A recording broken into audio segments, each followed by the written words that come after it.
pretty much what we want to be doing today is taking these Air Jordan 6 Chrome Lows and pretty much changing the whole look of the shoe. What I want to do is take them from looking like this and make them into this, a nice pair of Air Jordan 6 infrared custom lows. What we need to do is get the factory finish off of this midsole. We want to change the color of the Jumpman, and we want to change the color of the pull tab. Not really 100% sure as to whether or not I want to change the Jumpman on the bottom of the sole, only because I do not have a sole protector. But if I did have a sole protector, that is definitely something that I would want to do. But given the fact I don't have any sole protectors, I'm probably not going to touch that just yet. But yeah, the first thing we want to do is get these laces out, so let's get started on that. Alright, so I got the laces out, and what I want to do next is get this factory finish off the midsole. I get a lot of questions asking how come I don't fully strip the paint, and sometimes I do, sometimes I don't.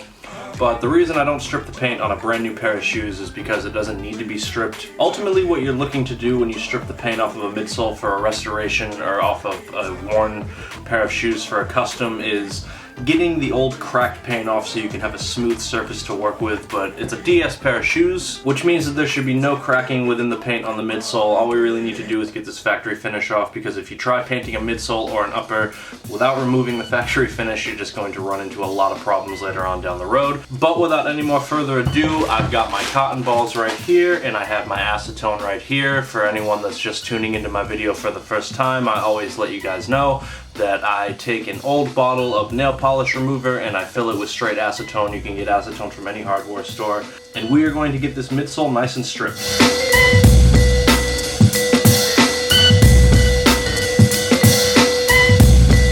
Alright, so I was successful at removing the factory finish and the majority of the paint as well. Some of this paint is pretty stubborn, but I'm not really too worried about it. And since the shoe is completely dead stock, you really don't need to worry about cleaning it. So what I'm going to do is take my Rejuvenator all-purpose brush and just rub it over the midsole to make sure that there's no debris from where I want to paint. And like I said, pretty much all this is doing is getting off all the, if you have animals, it's going to be getting off hair. There's going to be residue from the actual cotton balls that you used. It gets that off. And yeah, this is pretty much just a step you take to make sure that your paint job looks nice and clean.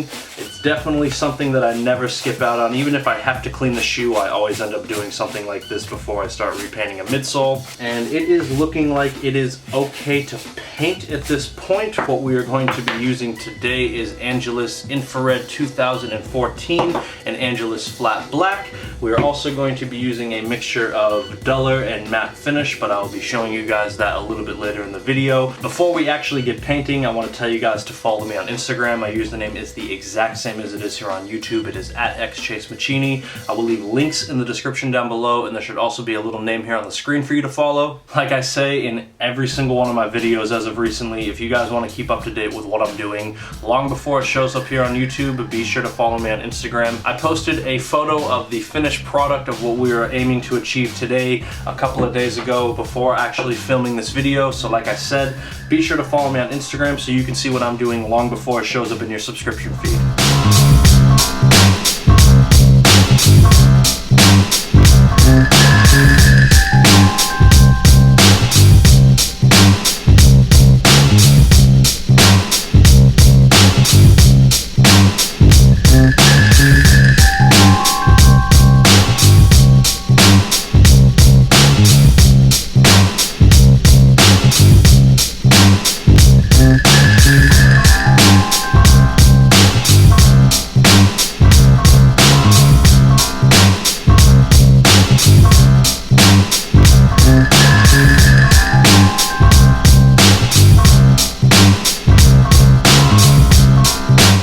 Alright, so we got the base coat of infrared down. I did about 7 to 8 layers for each portion. As you can see, it's very messy. But the reason why it's messy is because now it's time to apply the flat black, and it's really up to you whether or not you want to tape down the shoe. Me personally, I find that I can't make the tape curve naturally, and I just find it easier for me to freehand the actual lines that I need to follow. If you choose to freehand and not tape this off, I'm just urging you right now, be very careful, be very patient, because like I've said in previous videos, black is the absence of color. If you get black on this red, you're gonna have to start all over. It's going to ruin your progress. So make sure that if you're not taping this off, that you have practiced getting your hand steady and that you just know when to lift your hand and when to put it down. If you are not taping off the shoe, just be very careful. So without any more further ado, let's apply this flat black.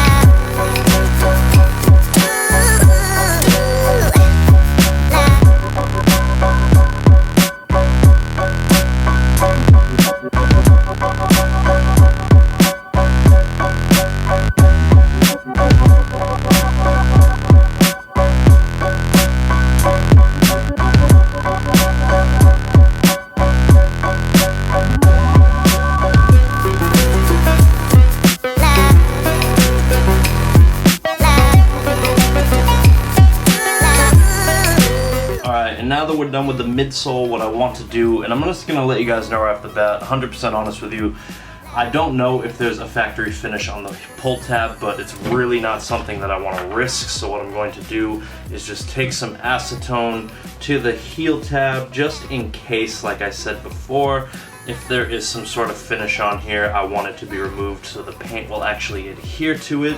And then once you're done doing that, the best advice that I can really give you is to just paint it and apply a finisher. You can use GAC 900, but that's really more for fabric.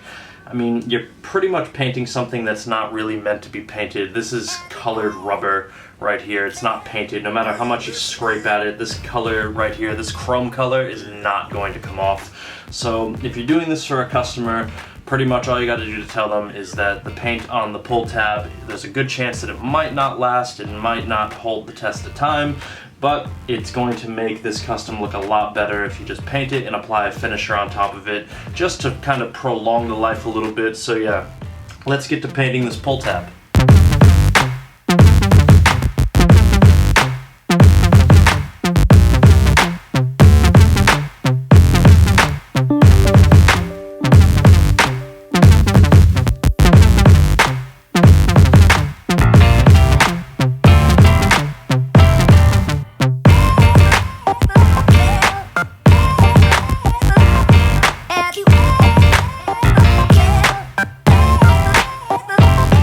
Now what we need to do next is get on to painting the Jumpman logo here on the tongue, and I know that there's some people on YouTube that will mix their paint with water and stuff like that, but that's really only good for when you're dyeing or trying to paint an inner sock liner. When it's just a logo like this, you can literally just go straight in and paint it. And the brushes I'm going to be using today are just a fine tip brush right here, and then I'm also going to be using a very fine tip detail brush from freshoutthebox.com.au, my boys over at Sneaker Sauce with the hookup. And pretty much just have a steady hand, just be patient, just like the midsole, just like the pull tab. Just take your time doing it, and let's get into it.